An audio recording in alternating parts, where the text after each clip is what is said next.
आश्रम में रहते हुए सीमा ने हार मानने के बजाय अपनी अधूरी पढ़ाई फिर से शुरू कर दी। दिन में वह अपने बेटे की देखभाल करती और रात में देर तक पढ़ाई करती। उसकी मेहनत धीरे धीरे रंग लाने लगी।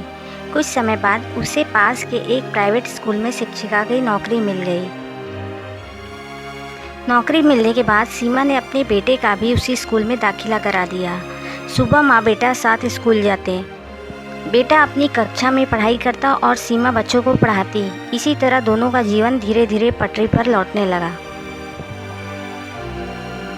समय बीतता गया। देखते ही देखते सीमा का बेटा यूकेजी से आगे बढ़कर पहली कक्षा में पहुंच गया। दूसरी ओर सीमा भी अपनी स्कूल में एक मेहनती और ईमानदारी शिक्षिका के रूप में पहचाने जाने लगी। कुछ समय बाद उसने अपनी कमाई से एक छोटा सा किराए का घर ले लिया। अब वह अपने बेटे के साथ उसी घर में रहने लगी। भले ही ज़िंदगी अभी बहुत आलीशान नहीं थी, लेकिन अब दोनों के सर पर अपनी छत थी, सम्मान था और भविष्य के लिए एक नई उम्मीद थी। उधर समय के साथ विमला देवी ने अपने बेटे बिरजू की दूसरी शादी कराने की कोशिशें और तेज कर दी। एक दिन उन्हें खबर मिली कि पास के शहर में एक बहुत ही संपन्न परिवार की लड़की विवाह के योग्य है। यह सुनते ही उनकी खुशी का ठिकाना नहीं रहा। अगले ही दिन उन्होंने उस परिवार के बारे में छानबीन शुरू कर दी। वे लोगों से पूछताछ करने लगे कि लड़की कैसी है, परिवार कितना संपन्न है और सबसे बढ़कर वे दहेज में क्या क्या देने को तैयार हैं। जब उन्हें पता चला कि लड़की का परिवार काफ़ी अमीर है और अपनी बेटी की शादी में खुलकर खर्च करने वाला है, तो विमला देवी ने मन ही मन यह तय कर लिया कि किसी भी कीमत पर यही रिश्ता अपने बेटे के लिए पक्का करना है मुझे। उन्हें विश्वास था कि अगर यह शादी हो गई तो उनका बरसों से दहेज पाने की अधूरी इच्छा पूरी हो जाएगी। उधर सीमा ने भी अपनी मेहनत जारी रखी। वह प्राइवेट स्कूल में पढ़ाने के साथ साथ सरकारी शिक्षक भर्ती की तैयारी भी करती रही।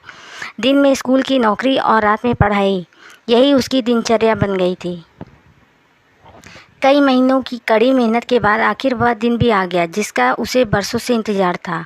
सीमा ने सरकारी शिक्षक भर्ती की परीक्षा दी और अपनी मेहनत के दम पर उसे सफलतापूर्वक पास कर लिया। कुछ ही समय बाद उसका चयन एक सरकारी विद्यालय में सहायक अध्यापिका के पद पर हो गया। नियुक्ति पत्र हाथ में आते ही उसकी आंखों से खुशी के आंसू निकल पड़े। उसे विश्वास ही नहीं हो रहा था कि जिस लड़की को कभी घर से बेइज्जत करके निकाल दिया गया था, वही आज अपनी मेहनत और शिक्षा के बल पर सरकारी शिक्षिका बन चुकी थी। इधर सीमा अपनी नई ज़िंदगी में आगे बढ़ रही थी, तो उधर बिरजू के जीवन में एक नई मुसीबत आ खड़ी हुई। एक दिन अचानक बिरजू की तबीयत बहुत ज़्यादा ख़राब हो गई। उसे कई दिनों से लगातार ज़्यादा खांसी, तेज़ बुखार और कमज़ोरी महसूस हो रही थी। पहले तो उसने इसे सामान्य बीमारी समझकर नज़रअंदाज किया, लेकिन जब हालत बिगड़ने लगी तो घबरा कर विमला देवी उसे डॉक्टर के पास ले गई। डॉक्टर ने जांच करने की सलाह दी। रिपोर्ट आने के बाद डॉक्टर ने गंभीर स्वर में कहा, बिरजू को टीबी रोग है, इलाज तुरंत शुरू करना होगा और दवाइयाँ नियमित लेनी होंगी। यह सुनते ही विमला देवी के पैरों तले ज़मीन खिसक गई। उनके चेहरे का रंग उड़ गया। जिस बेटे की दूसरी शादी कराने के सपने वे देख रही थी, उसी के सामने अब बीमारी की बड़ी चुनौती खड़ी थी।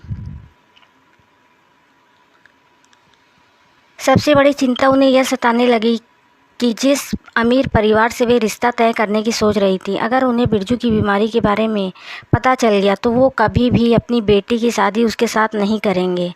बरसों से बुने हुए सपने, उनके सारे सपने एक ही पल में बिखरते हुए उन्हें दिखाई देने लगे। बिरजू की बीमारी की खबर ज़्यादा दिनों तक छिपी नहीं रह सकी। धीरे धीरे यह बात उस अमीर परिवार तक भी पहुंच गई जहां विमला देवी अपने बेटे की दूसरी शादी की बात चला रही थी। जैसे ही लड़की के घर वालों को पता चला कि बिरजू टीबी से पीड़ित है, उन्होंने तुरंत विमला देवी को बुलाया और साफ शब्दों में कहा, हमें अफसोस है, लेकिन हम अपनी बेटी की शादी इस रिश्ते में नहीं कर सकते। आपने हमसे इतनी बड़ी बात छिपाई, यह ठीक नहीं किया। इतना कहकर उन्होंने उसी समय यह रिश्ता तोड़ दिया। विमला देवी लाख समझाने की कोशिश की करती रहीं कि इलाज चल रहा है और सब ठीक हो जाएगा, लेकिन लड़की के घर वाले अपने फैसले पर अडिग रहे।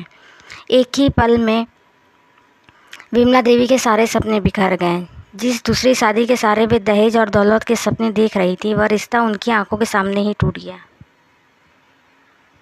रिश्ता टूटने के बाद बिरजू को पहली बार पता चला कि उसकी माँ उसकी दूसरी शादी कराने के लिए कई महीनों से अलग अलग जगह रिश्ते तलाश रही थी। यह सुनकर वह हैरान रह गया।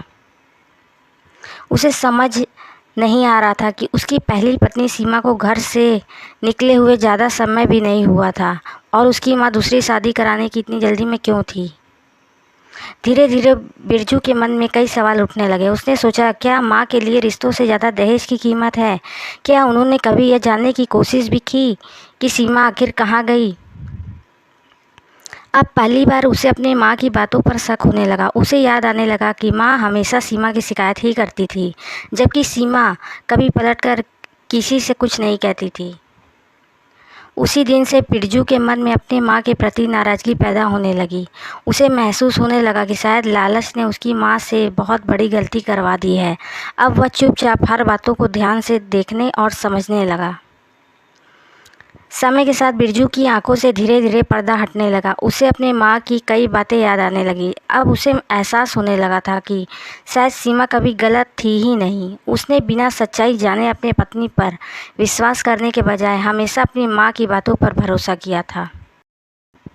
दोस्तों, इसके आगे की कहानी में हम जानेंगे कि क्या बिरजू को सीमा और उसके बच्चे मिल पाते हैं या नहीं, और क्या वे दोनों एक हो पाएंगे या नहीं। इसीलिए आगे की कहानी जानने के लिए देखना ना भूलें।